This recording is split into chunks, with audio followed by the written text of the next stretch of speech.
All right, welcome back to a brand new video of the Targeted Individual Program, Targeted Individual Experience. So, I forgot to mention, um, I usually am playing music, and one of the reasons why I do that is because when they hack into my phone and they end the video, the song that was playing will come on, as opposed to it not coming on. Oh, shoot, what's going on here? You got two limos, right?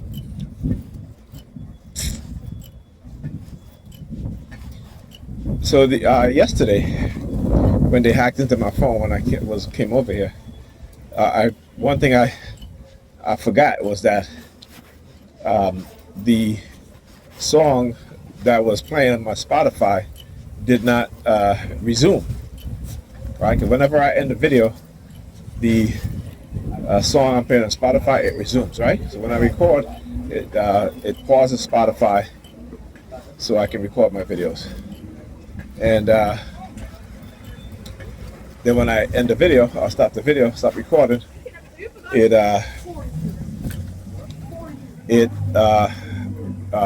resumes. The music resumes. All right, so I gotta remember to always have my Spotify on before I start recording. Also, again, using people to come out, using neighbors to come out of their apartment and wait for me in the hallway and try to be slick about it. Yesterday, I got to upload.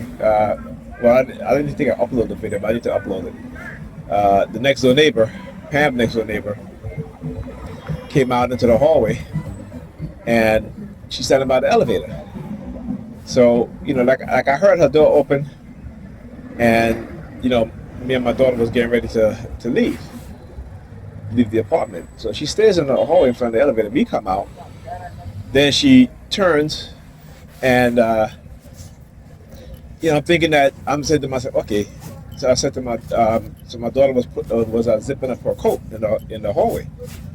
This woman turned, walked from the elevator to her apartment door, stood there facing her apartment door, not doing, with her keys in her hands, frozen, like literally frozen, not moving. And so the elevator finally came up, and it took about like 2 minutes or so, and she's standing there literally for like 2 minutes, frozen, with her keys in her hands, right? Like she's going to open the door, but she's not opening her door. And so we get into the elevator. I said to my daughter, I said, did she come out of the elevator, or did she come out of her apartment? Because I saw her come out of her apartment. And my daughter was like, she came out of her apartment.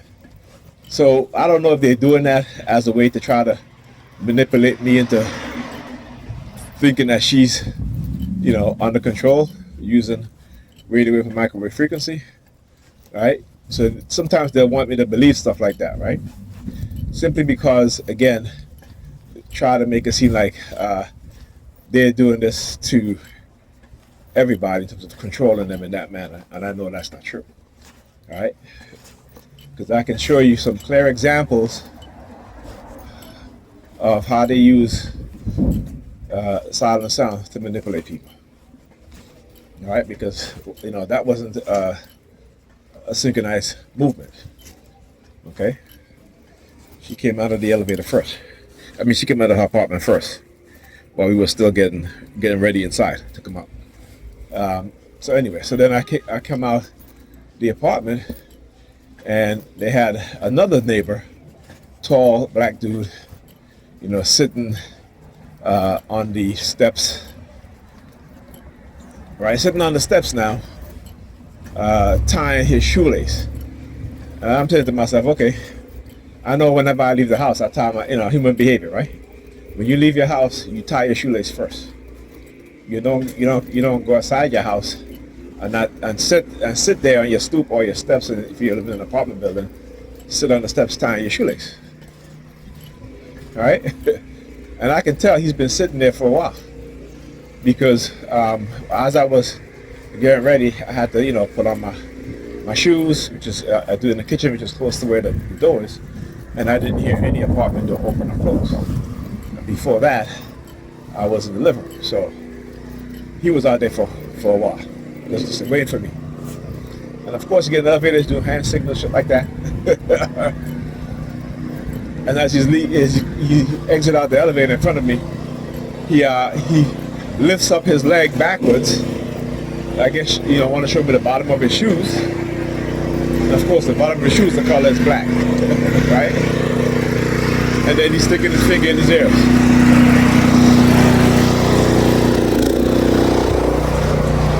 That's loud.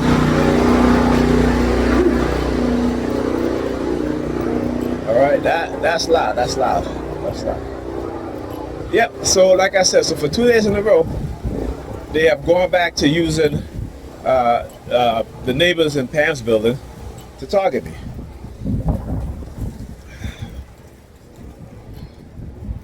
All right, so it's a repeated themes and methods and tactic that they use.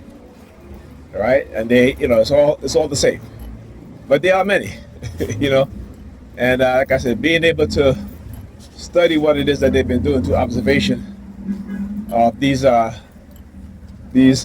cult members. Right, that's who they are, cult members, snitches for the criminal and predators on the New York Police Department, as well as within the churches.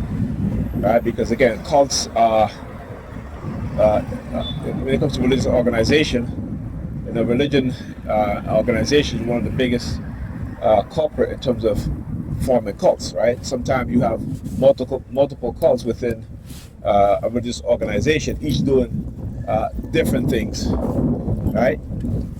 But they're compartmentalized. Sometimes one branch may not know what the other one is doing, and so forth. And they have to be, because if they're targeting multiple people within a community, all right, then they need to have multiple sets of people who are conditioned or trained to manipulate that particular target, right? Based on who that target is, who he or she knows, what it is that he or she does, or what have you. All right, cult mindset. All right, and one of the LGT 8327. So one of the things that we must teach our young people is how to identify, right, certain personality traits. Right? But not only to identify, but to recognize what those traits are. And one of the books that had helped me a lot is the book called Wolf in Sheep's Clothing by R.K. Simmons. Right? He's a psychiatrist. He's on YouTube also.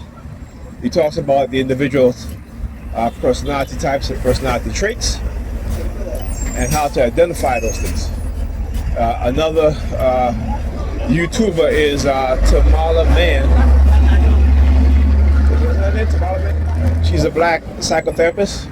She deals a lot with family dynamics in terms of family toxicity and understanding that if you are raised, sometimes we don't recognize the toxicity in our family, right? The toxic people in our family. And when I say toxic, I don't mean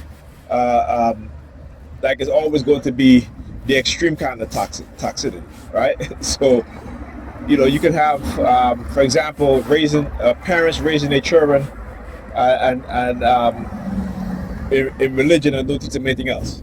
That's the worst kind of toxicity, right? When it comes to shaping the minds of young people, right?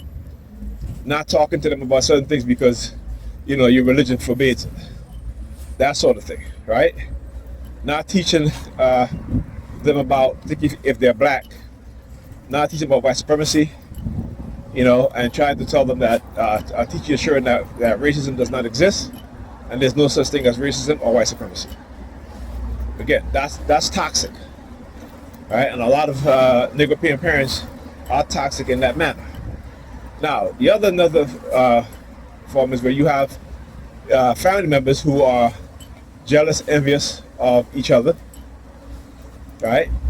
You have family members who just believe that they can take whatever they want from you, right? That they can steal your clothes, they can wear your clothes without asking you, they can destroy your property and not pay for it, or not replace it.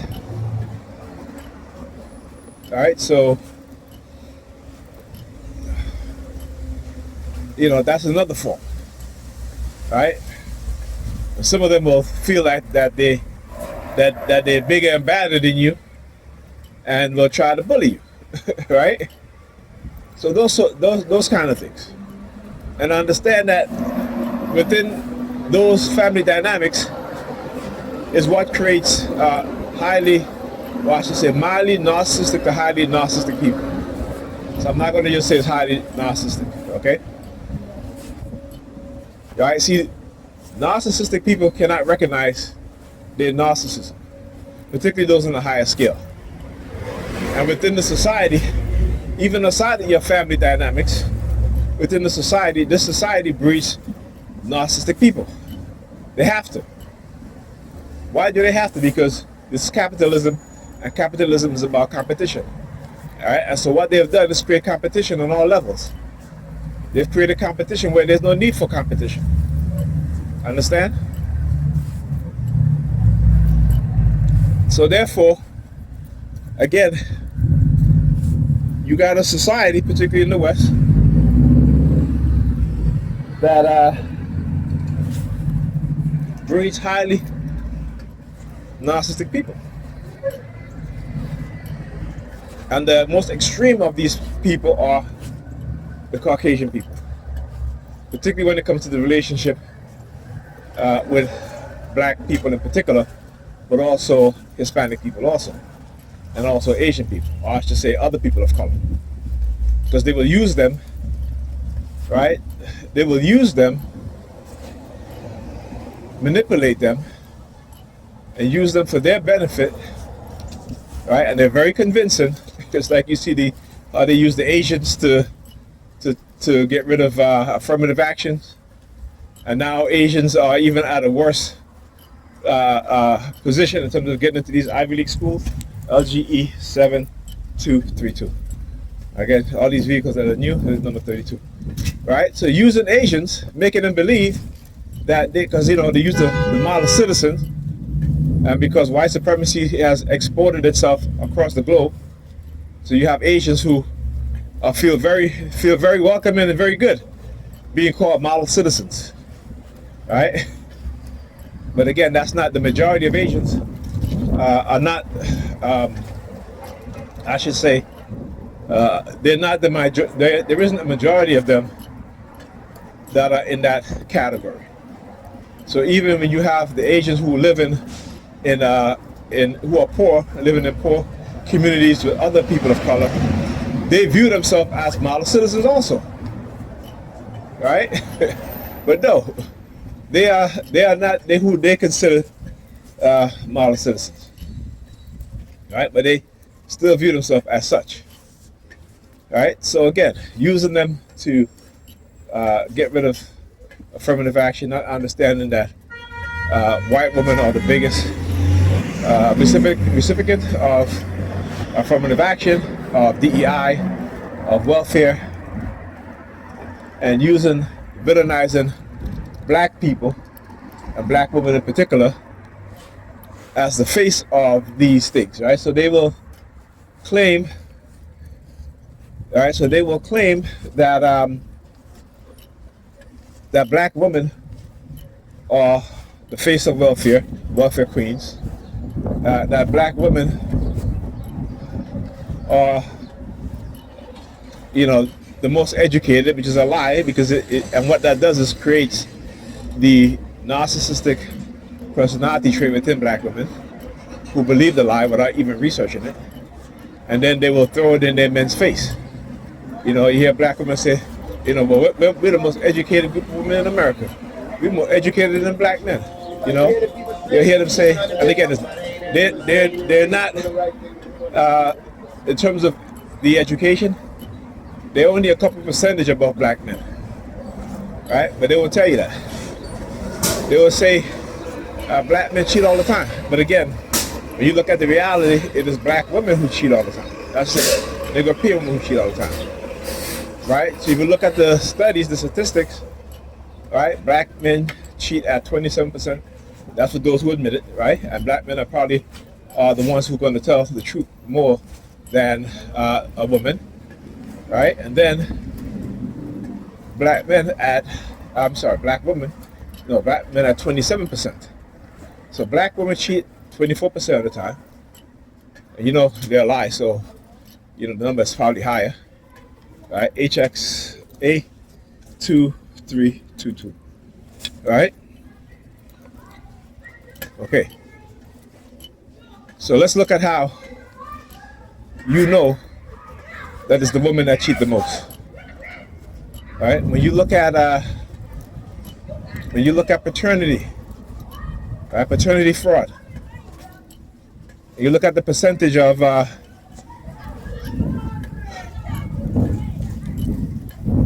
cases brought against men for paternity of a child, right? Particularly when it comes to the Nicaraguan community, you see that at least 30% of those children are not the child of the claimed father. The mother said, you know, you're the father. All right? Then on top of that, you'll see at least half of the time, she's not only sleeping with another man, right, but multiple men, right? 3 and 4 men at the same time. Again, I'm not making this up. You can go look it up. Right? There's all these paternity shows that talks about this. So, like I said, I don't have to make things up. I never do. They do. They have to lie and manipulate us. They have to lie and deceive us. Right? They have to keep lying to protect themselves from the truth.